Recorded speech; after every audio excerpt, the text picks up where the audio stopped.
अस्सलाम वालेकुम ख़वातीन हज़रात, क्या हाल है जी। उम्मीद करता हूँ सारे ठीक होंगे अल्हम्दुलिल्लाह। अल्लाह के फ़ज़ल व करम के साथ अल्लाह पाक आपको इस तरह हंसता मुस्कुराता रखे, इसी तरह आप फूलों की तरह चहकते महकते रहें।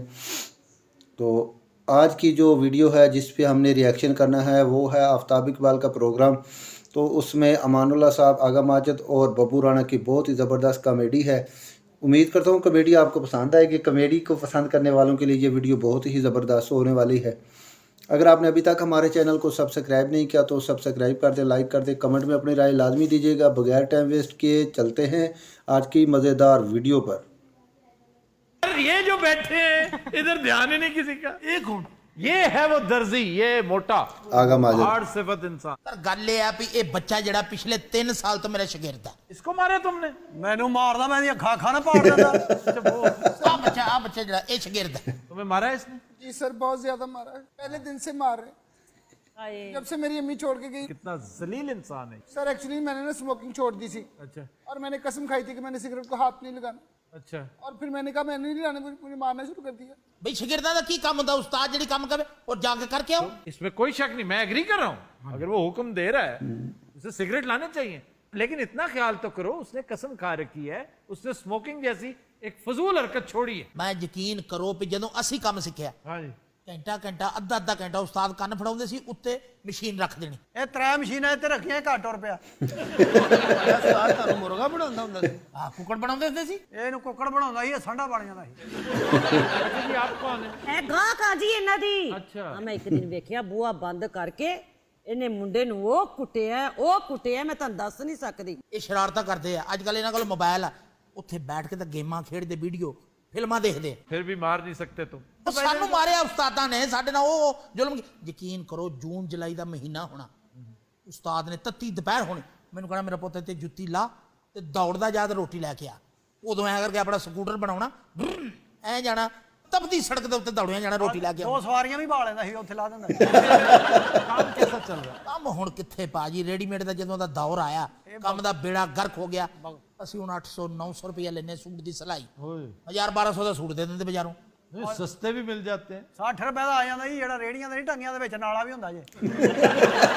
ਅੱਛਾ ਤੁਹਾਡੇ ਉਸਤਾਦ ਨੇ ਕਦੇ ਜ਼ੁਲਮ ਕੀਤਾ ਤੁਹਾਡੇ मैं केड़ा काम सीखता सी जेड़ा मैनू उस्ताद ने मारना सी। इसने सीखा ही कोई नहीं, बेउस्तादा आदमी। यार ये बंदा रूह ही मारना, इन्हें कुछ भी नहीं सीखे। ऐसा मनूस की आवाज आ रही है जिंदी, मैं कहता इधर मैं चंगा थाने बैठा हूं। ਇਹ ਤੁਸੀਂ ਕੁਝ ਕਹਿਣਾ ਚਾਹ ਰਹੇ ਸੀ ਜਿਹੜਾ ਅੰਦਰ ਪੀ ਗਏ ਹੋ। ਤੇ ਮਾਲਕ ਸਾਹਿਬ ਜਦੋਂ ਸ਼ਗਿਰਦ ਕਰਾ ਦਿੱਤੇ, ਉਹਨੇ ਕਿਹਾ ਜੀ ਚੰਮ ਤੁਹਾਡਾ ਤਾਂ ਹੱਡੀਆਂ ਸਾਡੀਆਂ। मैं इनको उस्ताद मानता हूँ दिल से, लेकिन देखें ये राडों से मारना। और घर क्यों नहीं जाता? तेरी बीवी आन के तेरे नाल लड़दी रहंदी है। मैं उन्हें पूछा, मैं कहा बाजी खैर है? भाई ने घर नहीं आंदा, चांद रात भी ऐसे ही सोंदा, तरुण भी ऐसे ही सोंदा, पर ऐसे की बच्चे दिते ने 13 बच्चे ने, घर रात नहीं आंदा, घर सारी तरी नहीं, अभी घर नहीं आता और 13 बच्चे। 13 ਬੱਚੇ ਤੁਹਾਨੂੰ ਅਕਲ ਮੌਤ ਨਹੀਂ ਆਈ ਬਾਜੀ? अगर मैं विच लड़ाइयां पाइयां विच उन्हें दस्सिया लड़ पैंदे सही 3 महीने। 3 ਮਹੀਨੇ ਲੜਦੇ ਵੀ ਸੋ। ਉਸ ਹਿਸਾਬ ਨਾਲ ਤੁਹਾਡੇ ਐਸਐਮ 54 ਬੱਚੇ ਹੋਣੇ ਚਾਹੀਦੇ। ਇੱਕ ਹਸਪਤਾਲ ਇਹਨਾਂ ਦੇ ਬੱਚਿਆਂ ਦੀ ਵਜ੍ਹਾ ਤੋਂ ਬਣਿਆ। ज़बरदस्त। 8 9 10 10 बच्चे हैं। किसी ने छोड़ा होता है मोटर मैकेनिक के पास, किसी ने दर्जी के पास। उनकी इखलाकी और उनकी फिजिकल हेल्थ जो है वो उसका बेड़ा गर्क होया। यार अगर तुम नहीं निगहदाश्त कर सकते तो खुदारा हाँ जी। को अकल करो, को बच्चे तो ना पैदा करो, इतना 1 2 पैदा कर लो। 13 बच्चे तो फिर सलूक तो यही होगा उनके साथ। कितने बहन भाई? 8। ਤੇ ਸਾਰੇ ਮਿੱਠੇ ਜੇ। ਨਹੀਂ ਇੱਕ ਦੋ ਵਿੱਚੋਂ ਫਿੱਕੇ ਵੀ ਨਿਕਲੇ ਨੇ। 10 ਰੁਪਏ ਮਿਲਦੇ ਹੁੰਦੇ ਸੀ ਮੈਨੂੰ ਹਫਤੇ ਦੇ, 500 ਰੁਪਏ ਹਫਤਾ ਲੈਂਦਾ, ਹਜੇ ਵੀ ਅੱਗੋਂ ਅੱਖਾਂ ਕੱਢਦਾ। जो तुम्हारा दौर था आज से 70 एक साल पुरानी बात कर रहे ਮੈਂ ਫਰਾਉਨ ਦੇ ਕੱਪੜੇ ਸੀਂਦਾ ਰਿਹਾ। ਬਾਜੀ ਤੁਸੀਂ ਬਦਮਾਸ਼ ਹੋ ਇਲਾਕੇ ਦੇ। ਹਾਂਜੀ ਅੱਲਾ ਰਹਿਮ ਕਰੇ, ਕਿਉਂ ਬਦਮਾਸ਼ ਹੋਣਾ? ਤੁਹਾਡੀ ਗੱਲ ਨਹੀਂ ਕਰ ਰਿਹਾ, ਜੀ ਚਿੜੀ ਜੀ ਨਹੀਂ ਬੈਠੀ। ਇਹ ਮੇਰਾ ਮਹੱਲੇਦਾਰ ਹੈਗਾ, ਮੇਰੇ ਤਾਂ ਵਾਲਦ ਸਾਹਿਬ ਭਲਵਾਨ ਹੈਗੇ ਨੇ। इस वाक़े से मेरा दिल पसीज गया है। ਹਾਏ अच्छा जी, अभी बागी साहब ने एक लफ्ज़ इस्तेमाल किया, पसीज। तो मैं शुक्रिया अदा करता हूँ, हमारे एक दोस्त हैं हैदर हसन, उन्होंने मेरी करेक्शन की थी। अहले ज़बान है वो, मैं हमेशा पसीज कहता हूँ, तो उन्होंने कहा जनाब पसीज होता है। और मेरे जूनियर थे, मेरे साथ काम किया कर, बड़े प्यारे दोस्त हैं, आजकल US कॉन्सुलेट में अफसर हैं बड़े। तो मेरे लिए ये इतना कीमती एक तरह से करेक्शन थी कि सारी उम्र मैं पसीज कहता था, और पसीज, और आई एम ग्लैड कि आपने पसीज कहा। ਅੱਛਾ ਭਲਵਾਨ ਜੀ ਇਹ ਮੁੰਡੇ ਨੂੰ ਆਪਣੇ ਨਾਲ ਰੱਖੋ ਤੁਸੀਂ ਮੈਂ ਤੇ ਇਹਨੂੰ ਪਹਿਲੇ ਵੀ ਕਿਹਾ ਕਿ ਮੇਰੇ ਨਾਲ ਆ ਜਾ ਤੂੰ ਤੁਸੀਂ ਬਦਮਾਸ਼ ਆਦਮੀ ਹੋ ਤੁਹਾਨੂੰ ਕਿਤੇ ਵੀ ਗਸ਼ ਪੈ ਸਕਦਾ